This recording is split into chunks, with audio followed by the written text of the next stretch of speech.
Is Paolo Banchero destined to become a Phoenix Sun? Before we jump into that, make sure to subscribe to the channel for more basketball content. Paolo Banchero has been off to a hot start for the Magic. So far, it's safe to say the number one overall pick is the leader to be named Rookie of the Year this year and is projected to be in multiple future All-Star games if he continues with the way he's been playing. The thing is, he might be destined to become a Phoenix Sun in the future if this trend of former Orlando Magic players continues. So what do Paulo, Shaquille O'Neal, Penny Hardaway, Dennis Scott, Grant Hill, Vince Carter, and Hedo Turkoglu all have in common? After successful stints with the Orlando Magic, all these players ended up on, you guessed it, the Phoenix Suns. Now obviously, some of these were more successful than others. Starting with Shaq, in 2008, he was traded from Miami to Phoenix for Shawn Marion and Marcus Banks. At the time, the Suns were in first place, but management had decided it needed to shake things up, and boy did it. Shaq only played 28 games after the trade, and the Suns lost to the Spurs in the first round. Greg Popovich implemented the Hack-a-Shaq technique to throw the Suns out of their 7 seconds or less system. After the season, the Suns changed coaches, moving away from Mike D'Antoni to Terry Porter, who changed how they played their new style featuring Shaq way more. But Terry Porter was fired mid-season while Alvin Gentry took over as coach. Shaq was selected as an All-Star and shared the All-Star MVP with Kobe that year. That was about the highlight of the year for the Suns, as they didn't make the playoffs for the first time in 5 seasons.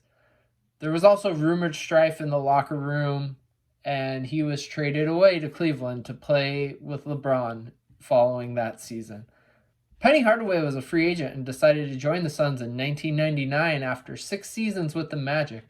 He was supposed to be a part of the most exciting backcourt in the league next to Jason Kidd. They played only 49 games together due to injuries. In his second season in Phoenix, Penny missed all but 4 games due to microfracture surgery, at the time a very new surgery that put his career in jeopardy. Kidd was shipped off to the Nets for Stephon Marbury after an alleged domestic violence incident. Penny played 2.5 more seasons with the Suns before being sent to the Knicks in a salary dump alongside Stephon Marbury. This trade ultimately led to the Suns signing Steve Nash and Quentin Richardson in the offseason and the start of the 7 seconds or less Suns. Dennis Scott was the 4th pick in the 1990 NBA draft by the Orlando Magic. He helped play a big part in the Shaq and Penny era as a sharpshooter who came off the bench. After 7 seasons with the Magic, he signed with Dallas before being traded mid-season to the Suns for Cedric Ceballos. In 29 games with the Suns, he averaged 7 points a game before signing with the Knicks in the offseason. Do you remember Vince Carter playing for the Suns? After a 1.5 years in Orlando, Carter played only 51 games with the Suns after a midseason trade. This is about the time he began his transition from Vinsanity to a role player off the bench. Grant Hill had by far the most success of any former Magic on the Suns. He played 5 seasons in Phoenix, turning around the perception of him as being injury-prone in Orlando.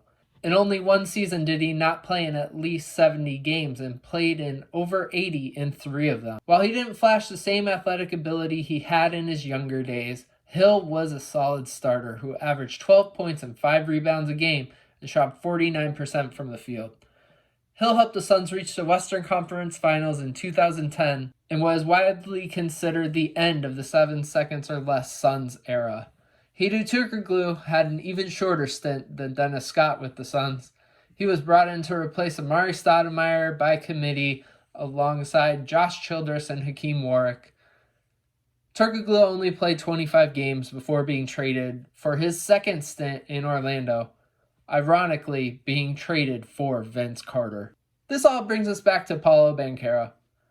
Given the history of Orlando to Phoenix connection, it seems like if he ends up on the Suns, it's because his career has taken a left turn from the path that he is currently charting. Let's hope for him and all basketball fans that he doesn't, or that he stays good and the Suns get him.